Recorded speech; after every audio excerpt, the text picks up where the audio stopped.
On change de page.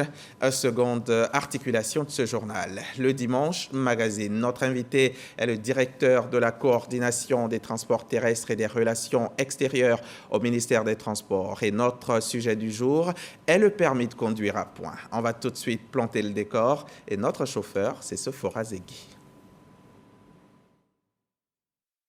La nouvelle s'est répandue comme une traînée de poudre dans le pays. Le permis de conduire fera l'objet de toutes les attentions à compter du 1er mars 2023. Il sera alloué à chaque permis de conduire un capital de 12 points qui feront l'objet de diminution en cas d'infraction commise par son détenteur. Le permis de conduire perd sa validité et doit être retiré à son détenteur lorsque le total des 12 points alloués est épuisé. Je trouve ça salutaire. C'est un acte vraiment qui était mûrement réfléchi parce qu'aujourd'hui, l'accident, vraiment l'incivisme au milieu du transport est trop. Au sein de la classe des transporteurs, les plus réfractaires à cette ordonnance, les conducteurs de minibus. Qui a proposé cette loi? C'est le gouvernement et le ministère des Transports. Le ministère des Transports. Ah mais là, il n'a pas sciencer pour nous. Ah maman, au fait là, déjà ça ne nous arrange pas. À côté des transporteurs, les particuliers. Ils accueillent le démarrage effectif du permis à point avec beaucoup d'enthousiasme. Je suis heureuse que le permis à point soit en vigueur au Côte d'Ivoire. Ça va permettre beaucoup de discipline au niveau des usagers de la route. Interrogé sur la question, Amadou Koné, le ministre des Transports, demande de la patience aux usagers. Tous les détails seront communiqués dans quelques jours, mais le plus important, c'est le respect des règles en vigueur. La meilleure façon de ne pas perdre des points, c'est de respecter le code de la route. Le code de la route, je rappelle que c'est une loi et que dans une loi, il ne faut pas trier, il faut respecter la loi. Un reportage donc de Sephora Zegui. Monsieur Kouakou, Étienne Kouakou, directeur donc, de la coordination des transports terrestres. Dites-nous en 2-3 mots, le permis à point, qu'est-ce que c'est? Merci, monsieur Diaby. Excusez-moi pour la qualité de mes voix.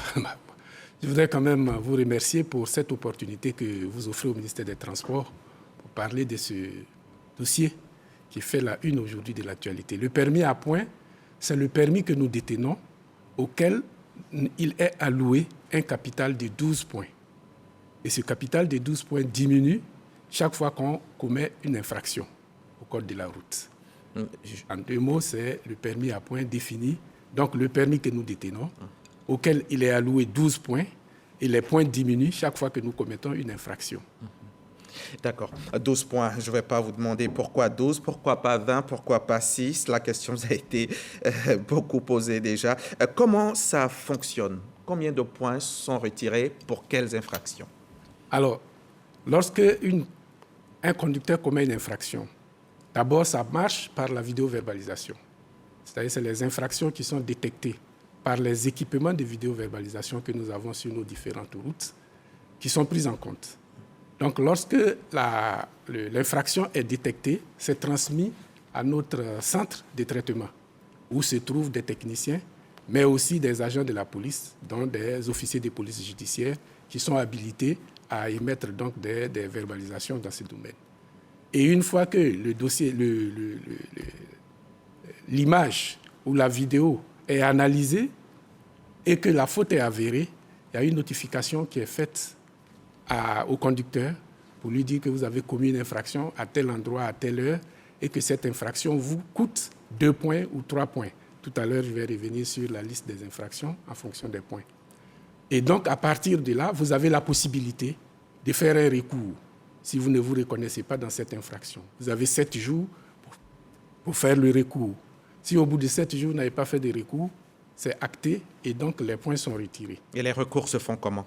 Alors, les recours se font à travers donc, la plateforme e-service du ministère des Transports auprès donc, du CEGIM, le Centre de gestion intégrée de la mobilité, où se trouvent donc les agents, les officiers de police judiciaire et techniciens dont j'ai parlé tout à l'heure. Et lorsque la notification vous est faite, il y a un onglet qui vous permet tout de suite de dire que je ne suis pas d'accord par rapport donc, à cette notification-là et que je ne m'y reconnais pas. Et donc, dans ce cas, c'est pris en compte. Et puis, vous passez pour une confrontation. Donc, passez pour une confrontation. Lorsque la confrontation est faite et que toujours vous contestez les résultats, vous avez une autre possibilité de recours. Et cette fois-ci, vous vous retrouvez devant la commission spéciale de retrait des permis de conduire. D'accord. Il faut dire qu'il n'y a pas d'infraction à 1 point. Hein? Non, il n'y a pas d'infraction à 1 point. Les il y en a infractions 6, oui. 4, 3 et 2. Et c'est un point total maximal de 12 points. Dites-nous 12 points, dites-nous quand même. Pourquoi 12? On aurait pu prendre plus que ça. Mais est-ce que ça donnait l'impression d'avoir quelque chose? C'est comme si on essayait de dire, bon, on fait de la largesse. Vous pouvez faire des fautes tant que le nombre est grand. On pouvait prendre petit, moins que 12, parce que d'autres pays ont fait ça. Il y a des pays en Europe qui ont 3 points. Mais on a préféré prendre 12 parce que ça permet aux conducteurs de se responsabiliser. Oui, quel que soit le nombre en tout cas. D'accord. Mais c'est ce qu'on retire qui est important. Parce que ceux qui ont 3 points, ils ne vont pas retirer 1 point, ils vont retirer des dixièmes de points. Bon, nous, on retire des points entiers à partir des 12, donc il y a une responsabilisation du conducteur qui est faite. Et il y a même des infractions qui vous enlèvent carrément la moitié des 12. Absolument. On va y revenir. La réforme entre en vigueur le 1er mars. Le 1er mars, d'aucuns pensent que c'est un peu précipité. Vous voyez, face donc à l'urgence de la situation, aux nombreux décès que nous constatons, aux nombreux tués que nous constatons sur la route, il ne devrait pas avoir de délai pour mettre en application toutes les dispositions qui peuvent nous aider à stopper ce fléau-là. Eux pensent qu'il aurait fallu y avoir quand même une période de sensibilisation. La période de sensibilisation... 2 mois, 3 mois, pourquoi pas? Non, mais actuellement, nous sommes en pleine période de sensibilisation. Qui ne va durer qu'un mois, monsieur Kwaku. Oui, mais ça a commencé bien avant. J'ai dit que cet arrêté, c'est un arrêté d'application d'un décret qui institue le permis à point. Et ce décret a été vulgarisé grandement sur l'ensemble du territoire. Donc, nous pensons que l'urgence du problème exige, commande, que nous appliquions toutes les mesures qui sont à notre disposition et le permis à point en est un. Il faut donc le mettre en application, étant entendu que ça pourra nous aider à résorber ce problème d'accident sur nos routes. Eux pensent qu'un temps assez conséquent quand même de sensibilisation vous aurait même donné, à vous-même, le temps, vous, ministère, vous, gouvernement, le temps de mettre aux normes les différentes infrastructures routières. Bon, mais en attendant que toutes les infrastructures routières soient aux normes, celles qui le sont déjà, il faut commencer à appliquer les règles de circulation sur celles qui sont aux normes. C'est-à-dire qu'on ne va pas vous coller une infraction pour une signalisation qui n'existe pas. C'est pourquoi justement la vidéo-verbalisation est la bienvenue dans cette histoire, parce que là, on a l'équipement, on a le témoignage de ce que l'infraction a été effectivement commise et ce n'est pas sujet à suspicion ou à discussion. Mais vous avez quand même prévu de faire un audit de sécurité routière, non? Pour savoir les infrastructures qu'il faut améliorer très rapidement pour que cette réforme soit applicable dans toute son entièreté et sur toute l'étendue du territoire. La stratégie nationale de sécurité routière prévoit un volet destiné aux infrastructures, à la réhabilitation des infrastructures. Mais déjà, il faut faire remarquer que le ministère de l'Équipement et de l'Entretien routier fait d'énormes efforts déjà pour essayer de mettre à disposition du territoire ivoirien un bon réseau routier avec toute la signalisation qui va. Maintenant, il faut signalisation verticale et horizontale. Signalisation verticale et horizontale. Mais il faut surtout sensibiliser nos concitoyens à ne pas vandaliser les infrastructures qui sont les équipements qui accompagnent donc ces infrastructures-là, notamment les glissières de sécurité, les panneaux métalliques que quelquefois les gens dérobent pour aller fabriquer des marmites. Les automobilistes vous diront que ce ne sont pas eux qui le font. Oui, mais je l'ai dit, c'est une sensibilisation que nous portons à l'endroit de toute la population. Conduire en état d'ivresse ou sous l'emprise d'un quelconque stupéfiant nous fait perdre 6 points. En même temps, il est annoncé que c'est par la vidéo-verbalisation que les infractions sont constatées. Monsieur Kwaku, comment on constate un état d'ivresse par vidéo-verbalisation? Là, c'est un cas précis. Et quand vous allez lire le texte que nous avons écrit, on va vous dire qu'en ce qui concerne les cas d'alcoolémie, il y a un constat qui est fait par les agents qui sont munis d'équipements à cet effet, des éthylotests notamment. Et une fois qu'au contrôle sur la route, il est avéré que vous êtes à un taux d'alcool qui dépasse la norme, qui est de 0,8 grammes aujourd'hui, 8 grammes par litre, une fois que ça s'est avéré, alors votre dossier est transmis à la commission technique de retrait du permis de conduire. La commission technique de retrait du permis de conduire est l'une des structures qui est chargé d'alimenter la plateforme où se traitent donc les dossiers des cas d'infraction en matière de circulation. D'accord. Donc, la commission transmettra le dossier au CEGIM, au Centre de gestion intégrée de la mobilité, qui fera le retrait de ça. Donc, pour ce cas précis de stupéfiants, il y a l'alcotest qui, lui, est fait par des agents physiques et la vidéoverbalisation pour toutes les autres infractions. Absolument, c'est ça. C'est donc cela. D'accord. Quelles sont les infractions qui font l'objet, M. Kouakou, qui font l'objet de récupération de points? Alors, toutes les infractions font l'objet de récupération de points. D'accord. Mais je vais essayer de les parcourir un peu. Très rapidement. Très rapidement pour nous. Vraiment. Alors, les infractions à 2 points, vous allez voir que les gens vont se tranquilliser. D'accord. Parce que ce ne sont pas des choses impossibles à tenir. Allez-y, très, très rapidement. Les infractions à 2 points, D'accord. vous avez par exemple le véhicule non autorisé remorquant un autre véhicule. Ça, on choisit de remorquer un véhicule. On ne peut pas dire que ça nous est arrivé par hasard. Vous avez défaut d'éclairage et de signalisation quand ça doit être fait. Quand quelqu'un roule la nuit sans phare, c'est très dangereux. Et ça, il choisit de le faire. Ce n'est pas fait au hasard. Le reste, pour les 2 points, c'est le dépassement des limitations de vitesse. Ça aussi, on peut le contrôler. Pour les fautes de 3 points, vous avez circulé sur le terre-plein central. On choisit de le faire. Les dépassements de vitesse, c'est tous la même chose. On choisit de dépasser la vitesse. La circulation en sens inverse, vous avez des gens qui laissent carrément leur voie pour circuler dans le sens. C'est des choses qui sont voulues et donc qui sont contrôlables. Donc, dites 2-3 éléments pour 4 points. Alors, pour 4 points, il y a le non-respect des signaux qui vous donnent l'ordre de vous arrêter. Par exemple, le feu rouge ou le panneau stop. Lorsque vous ne le respectez pas, c'est fait sciemment. Le feu rouge, vous le voyez, vous ne le respectez pas. Et 6 points partent lorsque vous avez le téléphone au volant. Téléphone au volant ou le taux d'alcool. Le taux d'alcool. D'accord. Téléphone au volant, qu'est-ce que c'est exactement? À quel moment c'est un problème, le téléphone au volant? Alors, le téléphone au volant, c'est connu de tout le monde. C'est un risque, c'est un grand danger dans la conduite. Et des fois, on peut l'avoir en main sans l'utiliser forcément. Mais à quel moment chez vous? Lorsque vous manipulez les téléphones, c'est-à-dire vous l'avez en main, vous êtes en train de faire un SMS ou bien de lire un SMS ou bien de composer un numéro. En tout cas, le téléphone est dans votre main en train d'être manipulé. Vous êtes flashé ainsi, donc vous avez le téléphone, l'usage du téléphone portable en main en situation de conduite. Pour le moment, c'est à cela que nous nous en tenons par rapport à l'ensemble du décret. Ou l'avoir aussi à l'oreille. Ou l'avoir à l'oreille, bien sûr. Ce sont les 2 éléments qui comptent pour vous. Le manipuler, l'avoir à l'oreille, de façon visible, puisque ça va être filmé. Comment ça va marcher pour les VTC? Eux, ils travaillent uniquement avec le téléphone. Bon, le texte n'est pas orienté vers des individus. Le texte, il est impersonnel.